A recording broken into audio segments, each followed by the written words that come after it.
வணக்கம். Big pass 8ல நடந்த ஒரு நிகழ்வு. சத்யாவும் ஜெஃப்ரியும் தொடர்ந்து ஒரு 4 வாரங்கள் நண்பர்களாக இருக்கிறாங்க. அதுக்கப்புறம் ஜெஃப்ரி சத்யா விட்டு விலகி போய் வேற ஒரு கேங்கோட சேர்ந்துடுறாரு. அப்போ சத்யா ஜெஃப்ரி எதுவும் சொல்கிறதில்ல.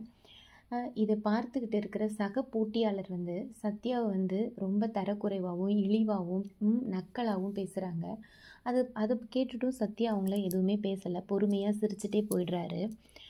ஒரு 4 வாரத்துக்கு அப்புறம் திருப்பியும் ஜெஃப்ரி அந்த கேங்கை விட்டு திரும்பவும் சத்யா கிட்டவே வராரு. அப்போ சத்யா ரொம்ப சந்தோஷமாக நிறைவாக அன்போட அவர் தன்னோட நண்பரை அணைச்சிக்கிறாரு. இந்த ஒரு சம்பவத்தை பற்றி சக போட்டியாளரான இருக்கிற முத்துக்குமரன் விளக்கி சொல்கிறாரு. இதிலிருந்து சத்யாவோட நல்ல மனசு, சத்யாவோட ஒரு உண்மை வெளியே தெரியுதுன்னு கேட்குறதுக்கு ரொம்ப சந்தோஷமாக இருந்ததுங்க. ஆனால் இதை சொல்லிட்டு அவர் சொன்ன விஷயம் என்னென்னா, சத்யா உண்மையாக இருக்கிறாரு, இது இந்த போட்டிக்கு ஏற்றதல்ல.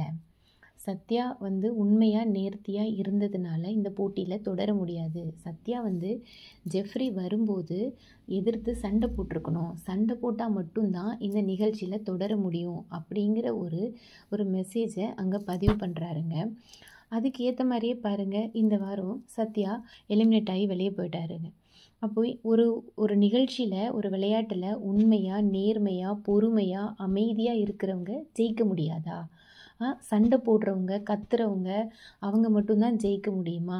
ஒரு உண்மைக்கும் நேர்மைக்கும் எங்கேயுமே மதிப்பு கிடையாதா? இந்த நிகழ்ச்சியிலேருந்து, இந்த சம்பவத்திலேருந்து நமக்கு என்ன புரிய வருதுங்க? நீங்கள் யோசிச்சு பாருங்கள்.